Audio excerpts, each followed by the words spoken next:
Jacqueline வந்து எல்லா friendship use பண்ணிக்கிறாங்க. ஓட்ஸ் எல்லாரையும் மித்தவங்களோட ஓட்ஸ்க்காக தான் அவங்க கூட பழகுறாங்க. கிளாப்ஸ்க்காக தான் பழகுறாங்க. ஒரு வாரம் மாத்திக்கிட்டே இருக்காங்க ஃப்ரெண்ட்ஸ அப்படின்னு வந்து ஃபுல்லா ஜாக் மேல கிரிட்டிசிசம் வைக்கிறாங்க. எனக்கு வந்து இதுல உடன்பாடு இல்ல. எனக்கு ஜாக்லின் பிடிக்கும்ன்றனால இல்ல. ஜாக்லின் கிட்டயும் நெறைய ஃப்ளாஸ் இருக்கு. ஃப்ளாஸ் இல்லாத மனிதர் இந்த உலகத்துல இல்ல. அவங்க கிட்டயும் நெறைய ஃப்ளாஸ் இருக்கு. பிரச்சனை இருக்கு. அத நீங்களா கிரிட்டிசைஸ் பண்ணீங்கன்னா நானுமே சேர்ந்து கூட ஆமான்னு சொல்லிட்டு கை தட்டுவேன். ஆனா பண்ணாத ஒரு விஷயத்த நீங்க எல்லாரும் சொல்றப்ப எனக்கு சிரிப்பு தான் வருது. ஏன்னா ஜாக்லின் வந்து யாருமே வந்து ஃப்ரெண்ட்ஸ் எனக்கு வேணாம், நீங்க வேணாம்னு ஒரு ஃப்ரெண்ட்ல இருந்து இன்னொரு ஃப்ரெண்டுக்குலாம் மாறல.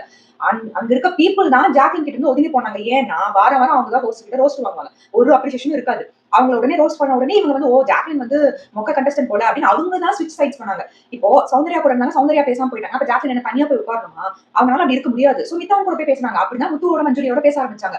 அதே மாதிரி தான் கோவா கேங் வந்து அவங்க ஒன்னும் சேர்த்துக்கல. அவங்க எல்லாம் தான் வந்து ஜாக்லினோட பேசினாங்க. அவங்களும் அதுல இருந்துட்டாங்க. இததான் நீங்க ஃபர்ஸ்ட் நாள்ல இருந்து அகைன் சீக்வென்ஷியலா பாத்தீங்கன்னா ஜாக்லின் விட்டுட்டு போல. மித்தவங்க தான் ஜாக்லினை விட்டுட்டு போயிருவாங்க. சோ அவங்க வேற வழி இல்லாம மித்தவங்க கூட போய் பேச ஆரம்பிச்சிட்டாங்க. இதுதான் உண்மையிலுமே நடக்குது.